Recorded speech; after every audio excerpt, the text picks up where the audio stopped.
극동방송과 함께하는 성경 읽기 프로젝트 성경이 읽어지네. 이 시간 생터 성경사역원 성경이 읽어지네 전문 강사이신 하만 우리교회 배명옥 사모와 함께합니다. 성경이 읽어지네 주님 나라 임하네. 안녕하세요.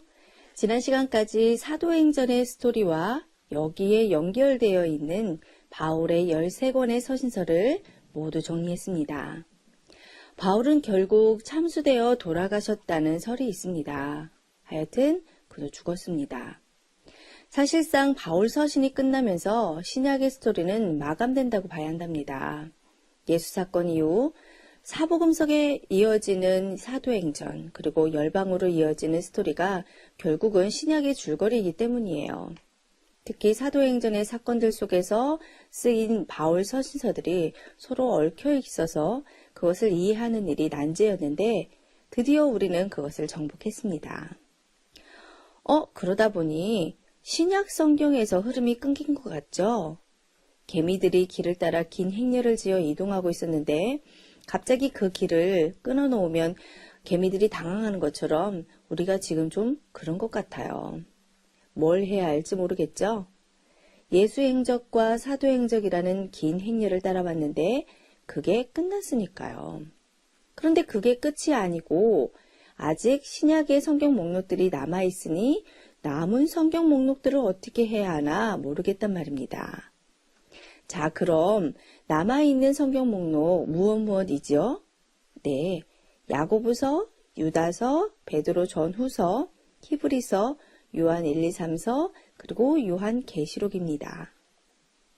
이제 이 9권만 공부하면 신약 공부 끝이에요. 얼마 남지 않았습니다.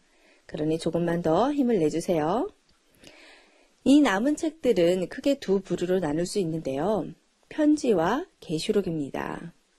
야고보, 유다, 베드로, 요한이 쓴 나머지 편지를 공동서신이라고 합니다. 그러나 사실 계시록도 편지 성격이 포함되어 있어서 어떻게 보면 거의 다 편지인 셈이에요. 소아시아 7교회에게 보내는 편지가 그 안에 들어있거든요. 하여튼 이 두 부류의 책들은 역사적인 흐름 없이 간간히 나온 책들이어서 그냥 한 권씩 따로 읽으면 되기 때문에 어렵지 않습니다. 그동안 사도행전과 거기 연결되어 있는 서신서를 유기적으로 공부한 밑그림이 있기 때문에 그 위에 공동서신을 정돈하면 재미있을 겁니다. 우리가 이제 공동서신을 공부해야 하는데요. 야고보서, 유다서, 베드로 전후서, 히브리서, 요한 1, 2, 3서 이 편지들을 어떤 관점으로 읽어야 할까요?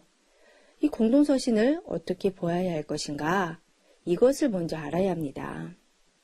사도행전에는 바울의 이방선교 활동 중심으로 기록되어 있었기 때문에 우리는 지금까지 바울의 선교 여행을 열심히 따라다녔어요. 그런데 사실 동시에 예루살렘 교회 리더십들도 목회를 하고 있었습니다. 예루살렘 교회 중심 리더십들도 여전히 목회 활동을 하고 있는 중이라는 것을 우리는 잊으면 안 돼요. 바울이 일하는 동안 그들은 손을 묶어놓고 있었겠어요? 아니죠. 그들도 목회를 하고 있었고 그러다 보니 필요에 따라 성도들에게 편지를 남기게 된 것입니다. 바울이 자기가 개척한 교회에 이런저런 이유로 편지를 쓴 것처럼 예루살렘 교회 중심으로 활동을 하는 이 리더들도 여전히 활동을 하고 있었기 때문에 편지를 남긴 겁니다. 그럼 우리가 이 공동서신을 어떻게 생각을 해야 할까? 공동서신을 어떤 안목으로 보아야 하는가? 이것을 역추적을 해야 하는데요. 그럼 그들의 활동을 어떻게 추적할 수 있을까요? 어디서부터 정리해야 하나? 바로 스데반의 순교 현장입니다. 여기서 다시 거꾸로 올라가 역추적하여 스데반의 순교 현장으로 가야 한답니다. 우리가 앞에서 스데반의 순교를 공부할 때 스데반의 순교의 결과를 통합적으로 보는 안목이 있어야 한다고 했었어요.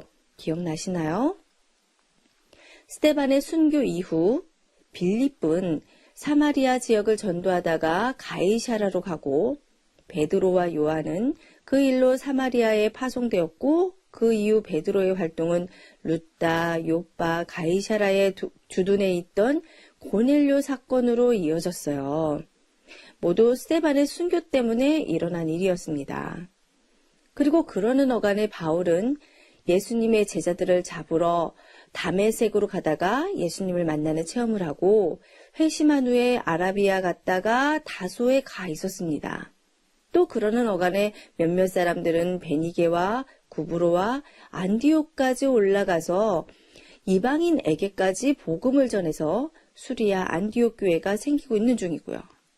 그래서 예루살렘 교회는 바나바를 수리아에 파송하고 바나바는 바울을 다소에서 데리고 오고 급기야 바울은 이방인의 사도로 예루살렘의 베드로와 요한과 야고보 등은 유대인들의 사도로 이 두 갈래 영역을 책임맡자고 예루살렘 총회에서 공적으로 결정했던 거 기억나시죠? 즉 바울이 사도행전에서 1, 2, 3차 선교 활동을 하는 동안 사도행전의 기록이 없지만 예루살렘의 사도들, 즉 베드로, 요한, 야고보 등도 그 이후 활발하게 사역을 하고 있을 수밖에 없습니다. 예를 들어 베드로만 하더라도 예루살렘 총회 이후 수리아 안디옥에 왔었어요. 갈라디아서 정보를 알았죠. 그리고 고린도전서에서 고린도 교회에 게바파가 있는 것으로 보아 게바, 즉 베드로가 고린도에 나타났을 수 있는 확률이 있다고 주장하는 학자도 있습니다. 그것이 가능한 이유는 이제 우리가 다룰 베드로 전서에 의하면 그는 본도, 갈라디아, 갑바도기아, 아시아, 비두니아에 흩어져 사는 나그네 같은 성도들을 의식하며 편지를 쓰고 있기 때문이에요. 그런데 사실 이곳은 사도 바울의 영역이잖아요. 그러니까 베드로가 베드로 전후서 편지를 쓸 때가 바울이 디모데 전서나 후서를 쓸 즈음이니 바울뿐만 아니라 베드로 역시 열방에 흩어진 유대인들을 의식하며 편지를 쓴 셈인 겁니다. 그는 유대인의 사도임이 분명하고 바울은 이방인의 사도임에 틀림이 없는 거죠. 무엇보다 베드로가 말년에 로마에서 순교했으니 그의 활동이 예루살렘에만 국한되지 않았다라는 뜻입니다. 그럼 다른 제자들은 어땠을까요? 1차 선교 여행 직후 예루살렘 총회 때 요직에서 중요한 결정을 내리는 예수님의 동생 야고보도 생각해 보세요. 그가 자기 계열 제자들을 거느리고 있었던 것을 보면 그의 활동도 짐작할 수 있습니다. 사도 요한은 마지막 사도로 남아 에베소에서 영향력을 미치며 열방 행전을 하고 있었고요. 그러니까 예루살렘 지도자들은 열방에서 활동한 것입니다. 그럼 이들의 이러한 활동들이 무엇을 말해주는 것일까요? 예수님의 제자 베드로, 요한이나 그 예수님의 동생 야고보나 이렇게 예루살렘을 중심으로 활동한 사도들과 이방 선교를 한 바울의 활동은 바로 예수님의 유언이 이루어졌다는 것을 증명합니다. 오직 성령이 너희에게 임하시면 권능을 받고 예루살렘과 유대와 사마리아 땅끝까지 이르러 내 증인이 되리라. 하신 말씀을 지금 이 순간 떠올려 보세요. 예수님의 예언대로 된 것입니다. 유언이 이루어졌어요. 예수님의 제자들이었던 베드로, 요한, 그리고 예수님의 동생이었던 야고보, 유다라는 이 초대교회 핵심 인물들이 갈릴리 사나이로서 이 유언을 끝까지 이루어낸 것입니다. 이런 점에서 볼 때 예수님의 제자 베드로, 요한이 그리고 예수님의 동생 야고보, 유다가 사도행전 1장 6절에서 질문했던 이스라엘 나라를 회복하심이 이때입니까? 부활한 다음에 당신의 나라가 임하는 거 맞죠? 라고 질문했던 이들이 이 하나님 나라의 완성을 이루는 주자들이 되고야 만 것입니다. 그 약속은 이루어졌고 그들은 해내고 말았어요.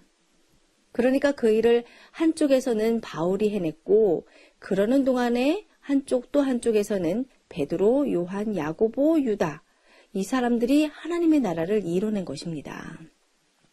그 결과가 13권의 바울 서신으로 나타났고 또한 공동 서신으로 나타난 거예요. 이런 관점을 가지고 이제 공동서신을 읽어야 하는데요. 다음 시간부터는 공동서신의 각 권을 공부하겠습니다.